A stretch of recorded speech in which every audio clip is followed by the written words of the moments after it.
Kinshasa na biso, réalité ya banaki, réalité ya banaki, réalité ya banakino. Buyukite, bukuyoka kaka. Kinshasa na biso, kin eleki partout. KNB, Kinshasa na biso, kin eleki partout. Kinshasa eleki partout. Mikolo nezabino, pardon. Jima sala yolo karatarate. Ya on a bien yo. Jima mukende. Oumela. KNB, kin eleki partout. Rien à dire, toi on a terre envié, parce que kin eleki partout et l'osako liboso ambongo mosanto azate Céline Don Kardasha isongolo bisous bye bana kin ke bana jako zape so kuta nango KNB Telema qui chasse eleki partout Jimmy Mukendi Oumela KNB ko zape te so kuta nango check ovandi. Abonnez-vous sur notre chaîne YouTube Kinshasa na biso.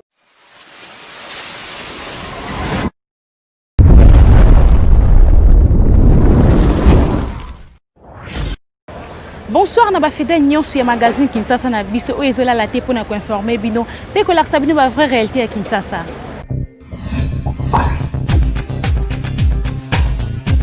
La journée na biso ya mokola elo pona kobisa bino ke quelques acteurs ya société civile pe ya appui na démocratie ba fongola ki série ya ba consultation après entretien na bango na mokonzi ya mboka Joseph Olengankoy pe monseigneur Mosengo balobaki boye liboso ya presse. Conformément au pouvoir qui a été conféré par la Constitution, notamment dans son article 69, a souhaité, il nous a fait le bilan de l'état de lieu de la République. Et il a demandé aussi ce que nous pouvons conseiller. Ça, nous devons le rendre un grand hommage. Parce que la plupart des chefs ne demanderont jamais cette question. Et c'est là que nous avons aussi profité pour donner au chef de l'État notre point de vue, auquel on aurait souhaité à ce que, si on aurait été consulté avant, on aurait souhaité à ce qu'il se raconte d'abord avec son prédécesseur, Kabila Kabange. Ils arrivent à échanger. Pourquoi? Pour la simple raison que ce système politique que le chef de l'État lui-même l'a reconnu lors de son discours devant les deux chambres de parlement réunies, qui était son premier discours, que nous sommes dans un apprentissage de la démocratie et que c'est la première fois que nous avons ce système dans notre pays. Il est souhaitable, parce qu'en politique, le dialogue doit être permanent et jamais arrêté. Ils en discutent à deux pour lui montrer cette fois-ci à deux, sans avoir des extrémistes qui sont du côté de Joseph Kabila et les extrémistes qui sont du côté du président de la République. Le mettre de côté et en face, il parle des problèmes de la République. À notre niveau, c'est par là que le chef de l'État essaiera de trouver des solutions et ensuite engendrer vers les institutions, les parlements et le Sénat et ainsi de suite. Parce que de nous tous ici, la seule personne qui a eu le pouvoir par la voie, le suffrage universel, c'est le président de la République. C'est à ce titre qu'on lui reconnaît comme le garant de la nation, comme le premier magistrat du pays, comme le premier diplomate du pays, comme le premier commandant suprême du pays. Je crois que tous ces chiffres réunis, la nation l'a reconnu par rapport au pouvoir qui lui a été conféré par le peuple. Nous avons eu un mémo que nous lui avons présenté dans lequel nous disons que le pays a besoin de centrer tout sur l'économie. L'économie pour tout pour le développement du pays, l'économie, pour que le peuple puisse avoir quoi manger, le peuple puisse augmenter sa santé, sa sagesse, etc. Et puis à la fin, nous avons commencé à répondre à ces questions. Et nous disions que nous le félicitons pour cette initiative qu'il a prise. Et grâce à cette initiative, il arrivera à avoir une série de réponses qu'il pourra par après étudier avec les gens et qu'il commence à favoriser le dialogue grâce à l'intervention de certaines personnes, ressources de certaines personnes qui peuvent l'aider à naviguer des deux côtés de la pirogue. Et comme cela, il y a des chances que le travail avance dans son dialogue. Kaka na politique pour na koyebisa bino ke début ya ba consultation le lundi 2 novembre 2020 kasi résultat nini population azozela après masolo oyo. Chef de l'État Félix Antoine Tshisekedi Tshilombo a démarré qui mokolo ya lundi le 2 novembre 2020 série ya ba consultation ya ba terre pe ba organisation socio-politique le plus représentatif na République démocratique du Congo pour na kosala union nationale. Plusieurs personnalités de la société civile peuvent la consulter kaka mokolo ya lelo na bango ezali lokola Monseigneur Laurent Mosengo, ancien cardinal ya Église catholique ya République démocratique du Congo, pe lisusu révérend André Bokundoa, représentant légal ya Église du Christ au Congo ECC na Mokuse. Kasi d'après ba source ya présidence, cardinal Fridolin Ambongo oyo pe sengelaki azala consulter mokolo ya lelo kasi viki agenda na ye ezali chargé a repousser ki yango pona le 9 novembre o ezali koya compte tenu ya charge oyo azali na yango. Et sengeli pe koyeba ke ba institution d'appui à la démocratie nyonso yango pe ezali programmé pona mokolo ya lelo lundi 2 novembre 2020. Ezali bongo entre autres commission électorale nationale indépendante CENI, Conseil national de suivi et accord pe ya processus électoral CENSA, sous Conseil supérieur de l'audiovisuel et de la communication CESAC. Kasi biso magazine KNB to kitaki na terrain pona kozwa avis ya population bazali kozela nini na ba consultation oyo. Bon biso to sepeli pourquoi parce que ezali soué na biso Congo ezali ba Congolais ezali ba étranger pe. Souci na biso ezaki mokonzi ya mboka consulter mutu nyonso bafana na table ba zongisa mboka na bakolo mboka. Bakolo mboka bazwa mboka na bango bavanda bayoka na lokola bana papa moko na kati ya ndako na bango ezali esengo na biso nyonso biso prière na biso ezali ke esimba ekende liboso bango so bavanda table moko bayoka na bamona moya ko se partager ba tâche wana ba soutenir ba Congolais ba souffrir pendant 18 ans bazomona eloko ya ko se justifier nango te. Congolais akomi na kati ya mboka na ye akomi no chimupaya moko boye aye kotambola yango to sepeli mingi pourquoi to mettre fin na système Kabili oyo azolinga kokende te.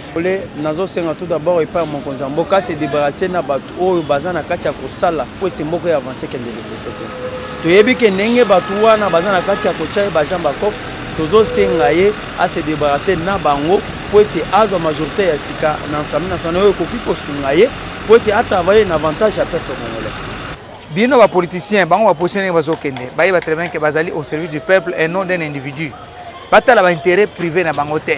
Moi je ne peux pas parler de politiciens ngana ko ba bazala ba homme d'état parce qu'un homme d'état azali au service du peuple, au service de la nation et non au service ya poche na yo sa famille na ye. Do bakende batala dans la même direction, vous savez moko soko longité. Basala musala pour que moko na biso kende liboso.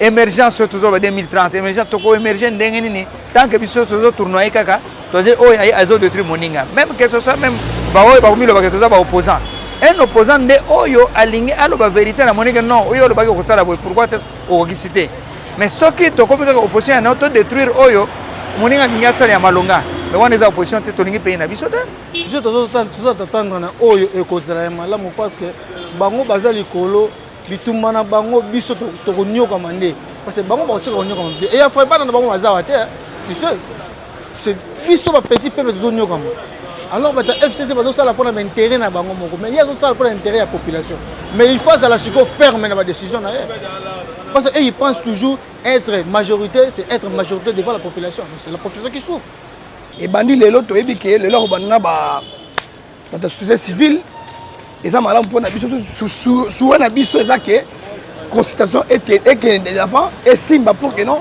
mboka biso emata eza na bato basala badétournement eza bato basala bagafe na mboka oyo tellement ke bamoni Félix atie makambo wana oyo biso tobanda koyoka oyo baccord biso mpe tomona yango te wana na kondima te mais problème oyo ezali décision oyo azwi ki asolona na bato nyonso eza nano koboyikote bamakambo nyonso batielaki ye bapode banani na nzela na ye oyo akolukaki abongisa mboka mais pour le moment bato bazobanga ne justice parce que biso tozokena na nzela déjà ya justice bato basala mabe bakoki kolinga eloko wana te mais biso tellement ke toza na eloko te mboka oyo eza ya biso toza na mboka mosusu te comme tozozela baide ya malamu ekobima kuna mais bandoki bazolinga te biso tokoyoka bandoki te biso tozozela nyonso comme chef de l'état alobi après wana bokoyoka na kopesa bino ba rapport na nyonso nga na zui epa ya population ide nga nazalaki nango yango wana parce que biso tozozela tozwa solution bato bazoboya eza bato bazoboya baolinga te mboka oyo ekenda liboso baconsultation ezali kocontinue semaine oyo mobimba susi ya mokonzi ya mboka ezali ke intérêt ya population nde ezala primer likolo ya badivergence politique to mpe baaccord nyonso oyo koki kosalema politiquement c'est-à-dire population nde il faut azala bénéficiaire ya nyonso tokosala na nzela ya politique Kinshasa eleki partout. Mokolo ya samedi 31 octobre 2020, président de la République démocratique du Congo, Félix Antoine Tshisekedi Tshilombo, a président qui double cérémonie ya remise ya ba diplôme na ba officier ya armée oyo basala ki formation na CHESD. Pour la deuxième fois depuis élévation na ye na magistrature suprême, président de la République Félix Antoine Tshisekedi Tshilombo a komaki na collège de hautes études de stratégie et de défense na avenue des forces armées. Commandant suprême azwaki ba honneur militaire ya ba élément ya force terrestre, ya force aérienne, ya force navale, pe ya garde républicaine. Après chef de l'État ayaki ko présider double cérémonie ya clôture ya année académique 2019-2020 na ya ouverture ya année 2020-2021. Au total 116 lauréats nde basilisaki formation na bango. 61 ya session spéciale, 34 ya session ordinaire, P21 ya 3e promotion ya école supérieure et administration militaire, bazwaki na maboko ya chef de l'État. Commandant suprême ba diplôme oyo et sanctionnaki formation na bango na prestigieux centre d'excellence stratégie régionale ya CAC. Kasi avant commandant ya centre oyo Augustin Moubiaï a salaki moi brief historique ya institution oyo ezali établissement militaire ya monene na domaine ya sécurité paix ya défense na République démocratique du Congo.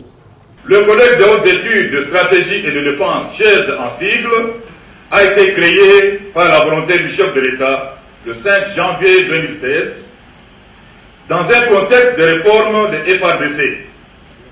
À travers les 2 sessions de formation qu'il organise, à savoir une session ordinaire réservée aux officiers généraux et colonels et une session spéciale ouverte à des hauts cadres civils, le CHESD est le plus haut établissement de formation des officiers généraux et colonels de FARDC, ainsi que des hauts cadres civils assumant des hautes responsabilités au sein des institutions publiques. Lokola ba s'inspira na modèle ya ba français, centre oyo e bénéficiaki na formation oyo ba instructeur français ba pesaka oyo ba utaka na institut tennis na France. Kutu directeur général nango azwaki maloba na kotalisa niveau de formation oyo ba lauréat na ye bazui. Tennis a essayé de transmettre le maximum de l'expertise très large dont l'Institut dispose afin d'accélérer notre marche en avant vers la pacification du pays et vers l'autonomie stratégique en matière de sécurité et de défense. Côté naïe, chef d'état-major de la République démocratique du Congo, général d'armée Célestin Mbala a salué qui attention particulière. Oyo, armée congolaise, et ils ont bénéficié na part ya chef de l'État Félix Antoine Tshisekedi Tshilombo, commandant suprême ya ba forces armées de la République démocratique du Congo.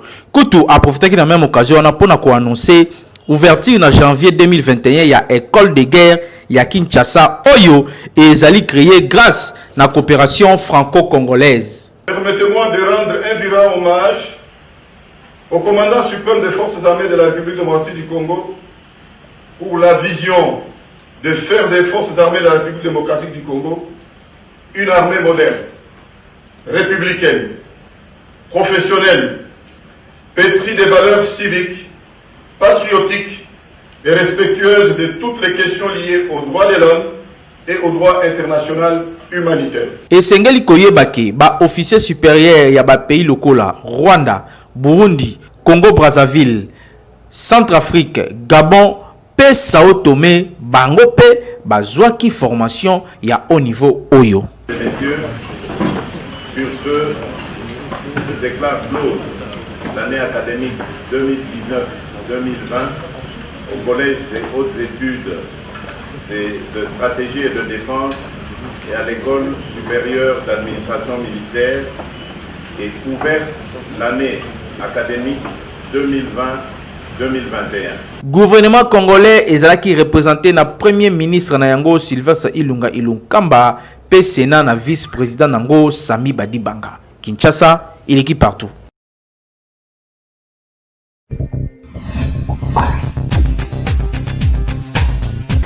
Tokende na religion pour na koyebisa bino ke après tamoulaï ya conflit o ebande ko réuni entre révérend Jean Bosco Kindomba na archevêque Albert Kankenza lelo grâce na pasteur Espérant Bakadi réconciliation et salami entre des icônes ya église de réveil. J'ai au Seigneur et au révérend Espérant Bakadi qui a organisé cette école de la sagesse dont nous étions très bénis par le message de l'un de nos champions ici en Afrique. Il s'agit de Bishop Mike Djoktan du Gabon, un ami commun à moi et à l'archevêque Albert Kankenza. Nous étions nourris par cette parole révolutionnaire, une parole vraiment qui nous a touchés énormément. Entre-temps, comme vous le savez, que nous avons eu un grand conflit, moi et l'archevêque Kankenza. Ce conflit est dit, vous savez qu'autour, n'est-ce pas, de l'église de réveil. Entre-temps, je crois qu'en tant qu'enfant de Dieu, on ne peut pas continuer à avoir ce genre de conflit où les frères se retrouvent, ne se parlent pas, ne se pardonnent pas. Donc, on se retrouvait au salon du bureau de le révérend Bakadi, et là, voilà, le Saint-Esprit et Dieu, et le Seigneur lui-même, nous ont poussé de nous réconcilier, de nous présenter le pardon mutuel. Et moi, je tiens vraiment à dire à l'archevêque qu'il m'est arrivé de dire des choses qui l'ont choqué, qui l'ont blessé. Et c'est comme ça, ouvertement, je lui ai demandé pardon, clairement, parce que j'estime que, bon, comment on peut être des chrétiens, des enfants de Dieu, sans se demander pardon lorsqu'on reconnaît qu'on a blessé son frère. Et ici, vraiment, je l'ai dit ouvertement, j'ai demandé à mon archevêque si je pouvais trouver grâce à ses yeux, qu'il accepte de me pardonner. Et voilà, il m'a accordé, je suis un homme heureux, je suis béni parce que il m'a accordé ce pardon-là. Donc, je voudrais rendre grâce à Dieu parce que Dieu est un Dieu des temps. Il est le maître des temps et des circonstances.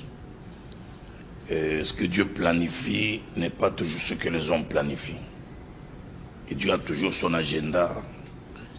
Il a son calendrier à lui. Et il a plu à Dieu qu'en ce jour où nous sommes venus assister à l'école de sagesse, comme a dit le révérend Dr Jean Bosco Kindomba, ici à l'église Mangembo du pasteur Espérance Mbakadi, où chacun de nous est venu honorer notre ami commun l'évêque Mike Joktan. Et il a plu à Dieu que nous deux, nous puissions nous retrouver là. Et je m'associe à tout ce qui vient de dire le révérend docteur Jean Bosco Kindomba. Nous sommes des fils du royaume, comme on nous enseigne aujourd'hui. Et aussi comme nous venons de l'école de la sagesse. Donc il faut absolument aussi que nous puissions montrer absolument que la sagesse de Dieu prime au-dessus de toute sagesse. Et nous avons privilégié l'intérêt du royaume. Nous avons privilégié l'intérêt du Seigneur Jésus-Christ. Et mettre de côté notre ego, mettre de côté nos intérêts personnels. Voilà pourquoi, en présence des hommes de Dieu qui étaient avec nous aujourd'hui, mon frère le pasteur Kindomba et moi, nous avons fait la paix. Coaching na lingala ezali bongo programme ya sika oye pona kosunga mutu nyonso pona koyeba kosala business pe développement personnel. Pona kolanda yango bo s'abonner kaka gratuitement na chaîne YouTube Jim Mukendi le coach. Basalaka business pona esenga mutu te. Basalaka business surtout ba mama hein pona esenga matavion te ona kendaka Chine te. Business eza na kendaka Chine te. Business eza na somba biloko moins cher na oteka likolo na gagner bénéfice. Oyo zo gagner wana de business. Mais so depuis bana okende Chine, o gagnera te. Donc c'est okenda no tourisme. C'est pas ça le business. Le coup la mutu nyo senga ko ça profit, ba astuce, ba élément auto ramasser par-ci par-là to lobby, to partager na bino pour na koyeba ko ça la profit solo na ba business boza ko sala. Et sengeli na vie na o créer ba revenu passif. Ba revenu passif ezali ba mbongo ekotaka ata yo zati. Ata yo bouger te même mbongo ezo okota. Entre autres na immobilier sur za banda ko na yo. Tu as des locataires. Tu n'as pas le choix. Yo fani na yo. Locataire aza obligé de faire du mois avec sa mbongo na compte. Donc ce sont des revenus passifs. Ce qu'on crée ba revenu passif on a yango ko soutenir ba business aux sala. À un certain moment ce que moi défaut, mbongo ya ba revenu passif on a neko aider de temps en temps pour soutenir business na eux aux ça pour que les bosso parce que phénomène à recoyer parce que tout ça va prévoyanter. Pour okoya il faut vraiment aussi là de la réserve na union or que réserve solo les revenus passifs c'est-à-dire mbongo koti sakasa sala musala mais entre temps que tous sala musala ozo matisa ba revenu na yo. Client oyo so zoa aux a la facilité à maintenir parce que ayebi ba service na yo que oyo zo ko luka na kozo. Donc quand tu fais un business, il faut savoir ko garder relation mo songolo na ba client pour client kanisaka toujours yo tango a besoin et loko oyo akozwa et pas na yo. C'est très important. Merci beaucoup, c'était moi Jimmy Mukendi, le coach, votre frère pour vous booster, vous motiver pour que vous puissiez redevenir encore la meilleure version de votre vie. À très vite.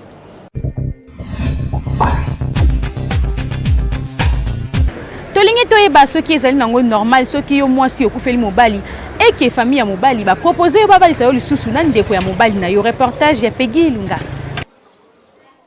Rédaction ya KNB tosali réflexion na sujet oyo pona koyeba ba conséquences nini eyaka na ba famille oyo bazalaka soki mwasi ya bali eke mobali wana akufi famille ya mobali babalisa mwasi wana ndeko ya mobali oyo akufaki. Non eza eloko moko ezalaka te lokola nga meme nga monte na telemia lelo meme nazali te meme bien grand frère nanga akufi nga nazwa bana wana oui nakobokola bana mais mwasi na ye en tout cas jamais. Pona mwasi ekosala matamu mokolo moko te mwasi wana kuma mwasi na ngai ezalaka te eza eloko moko mabe soki mwasi akufi meme leki na ngai akezwa mwasi wana non ezalaka te totika likambo wana esalamaka ta mokolo moko te na spiritualité wana tozoloba eza comme malédiction na kati ya libota wana bana bazala malamu te meme ye mwasi azala malamu te papa eza eloko moko mabe meme na bonzambe andimi likambo wana te bekolo wana batika kosala makambo wana eza malamu te papa na ngai bafamille wana basamaka wande wana batika kosala ndeko ezali malamu te soki na bali na famille lokola nga so na bali na famille wana be mwasi na ngai akufi bana wana bazali famille bazana konte bana na bazana konte famille ba mamaleki bazako na mama kuti bazako na leki na kokozwa mwasi na non leki na nga kozwa mwasi na ngati même kuto ngai moko na kozwa mwasi ya grand frère na ngati ko sala matamu kolo moko te na ba famille sala kama kambo wana batika pana nga na koto sala moto na koto ko sala moto pona nini na boti deja bana kuna na ndenge na boti kuna ale ndeko ne lisusu ya bala ngai ngana ye lisusu to banda kobota epa na nge kosimba te ekosimba ta mokite bon bana na bakobengana na bango bakulutu na baleki me mabe ekotaka na kati ndoki pe yaka mingi na kati wana ale bana wana na bana liboso babando yokana te po ekokoma seke yende mutaliaki mobali na nga po akufa po ya remplacer ngai ekosika te bon na bato mosusu nayebi te mpo na ngai ekosimba kutu te ni ebandeli yo moko tokomeka kutu te bongo famille soki imposé nga moko nakoboya nakolinga ta mokie te na bafamille oyo esalaka bongo en tout cas batika po deja osi obalani na mobali wana na famille wana outi kuna bamakambo ya ndenge na ndenge eleki mobali oyo bozalaki na ye akufi yo okende kozwa lisu ndeko na ye eza mabe makasi okindoke yaka makasi bana liboso na bana na bakobota masima na tata na mususu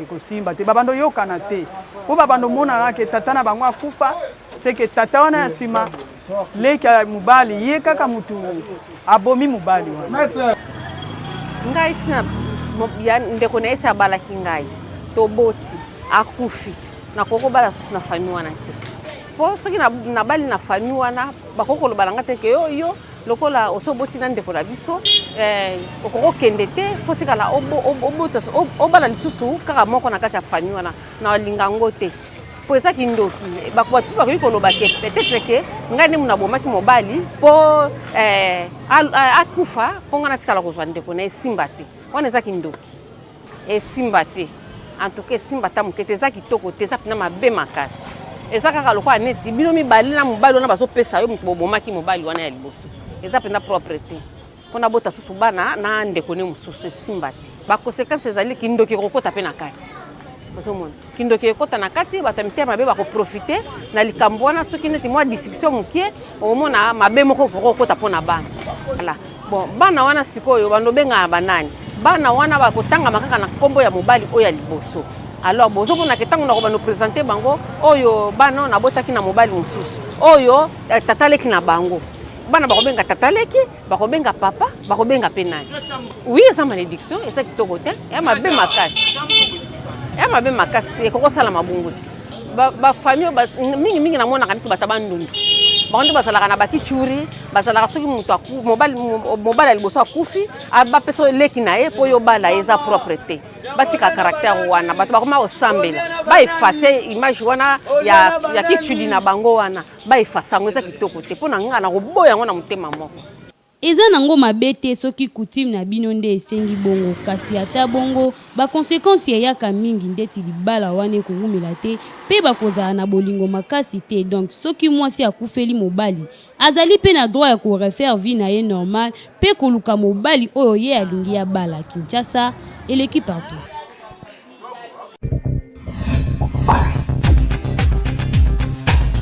Grâce à Beltesco na miliki na ye Africa Joyce 46e anniversaire ya Alina Foremon et les Kaki Kitoko mokolo ya vendredi 30 octobre 2020 ezalaki na impact pe idéologie.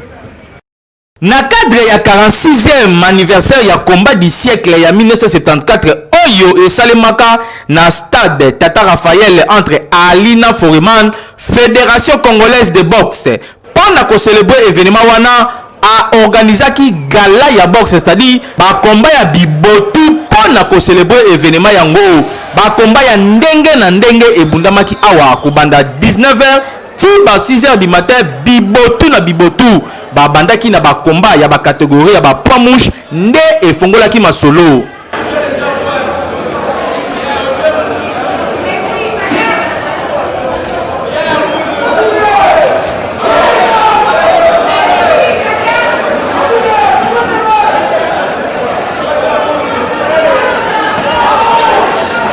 Sima ba poids léger bango pe tourna bango bandongwanaki.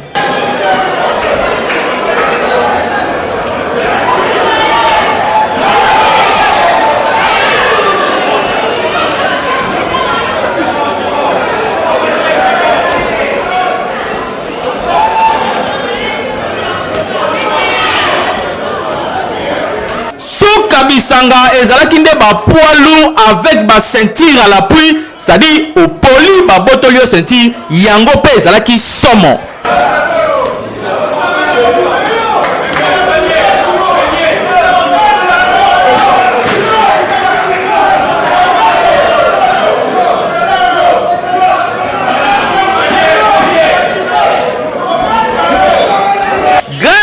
Beltesco mosungi ya mboka na miliki na ye Africa Choice nde événement oyo ezalaki organisé. Et na pesi lisu merci na ba sponsor na biso oyo basungi biso makasi. Ba sponsor na biso batika biso te neti Beltesco.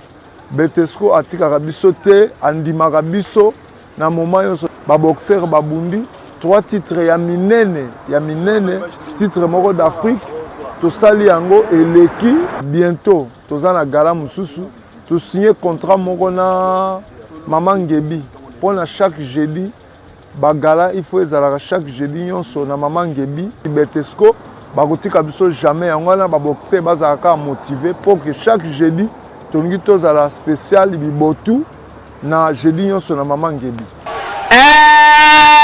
Président Mukadimanda et longo na Fédération Congolaise de Boxe Mobimba ba remercier Beltesco na soutien na bango pe ba remercier public congolaise oyo bayaki vendredi 30 octobre 2020 oyo na Showbiz po na mobange na événement oyo. En tout cas Beltesco vraiment mosungi ya mboka ba boxeur balobi merci. Kinshasa et l'équipe partout.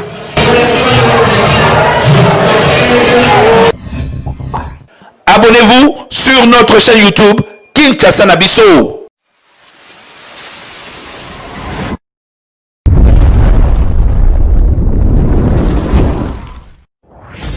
Merci mingi pour la fidélité et confiance. Vous continuez toujours à couper sa biso. Il y a un magazine Kinshasa na biso kasi comme bongo na suka. Ceux qui vont se faire que l'édition à mon colalelo.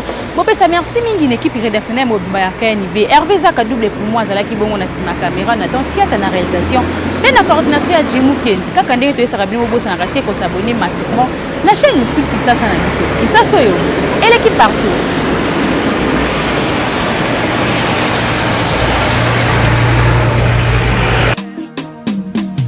Magazine